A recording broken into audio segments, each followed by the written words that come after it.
Just last month, a team of FCT officials spent over 3 weeks removing posters of politicians and religious bodies and shows promoters from bridges, retaining walls and other strategic areas of the FCT.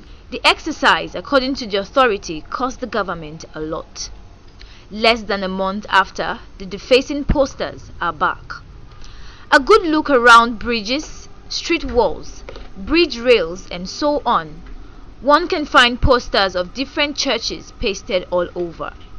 In a bid to bring this practice to a permanent stop, the Federal Capital Territory Administration, through the Department of Outdoor Advertisement and Signage, alongside the Abuja Environmental Protection Board, constituted a special interdepartmental team to address the matter.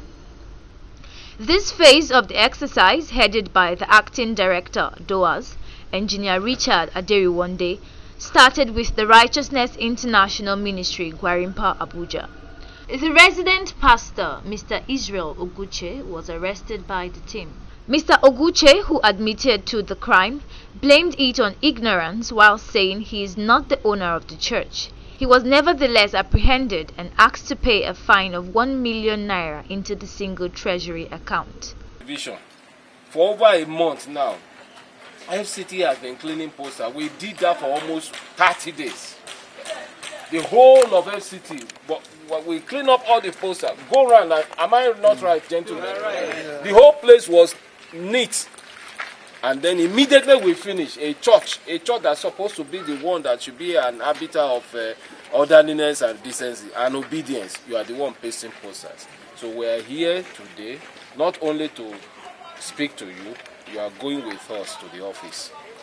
You are the local. The department also noticed a possible illegal structure under construction in the church premises, which it said will be handled later by the Department of Development Control.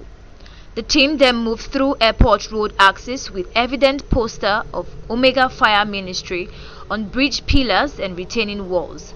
With this, the officials moved down to Omega Fire Ministry at Kuje. On getting there, the pastor and officials of the church were not available, as he said to have traveled to Benin for his mother's burial. The acting director conveyed the message of the FCT administration that the General Overseer, Apostle Johnson Suleiman, should report to the FCTA.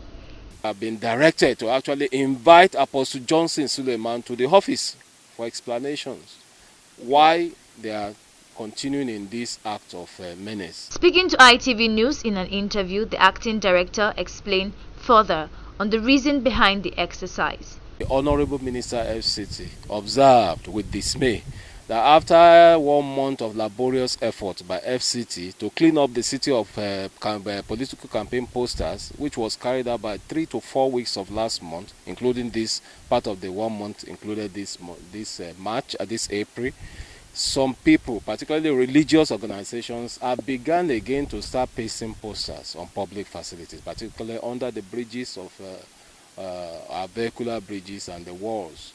One of the perpetrators of that act is Omega Fire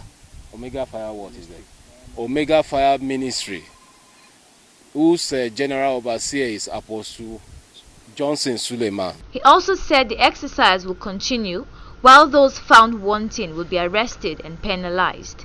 Cleaning of posters is going to be a continuous exercise, but not that we are going to now allow impunity to continue to reign. Anybody found now defacing public facilities with posters will be arrested and they shall be fined. The fine for a corporate organization as churches and religious organizations is 1 million naira. If it's an individual, it's 100,000.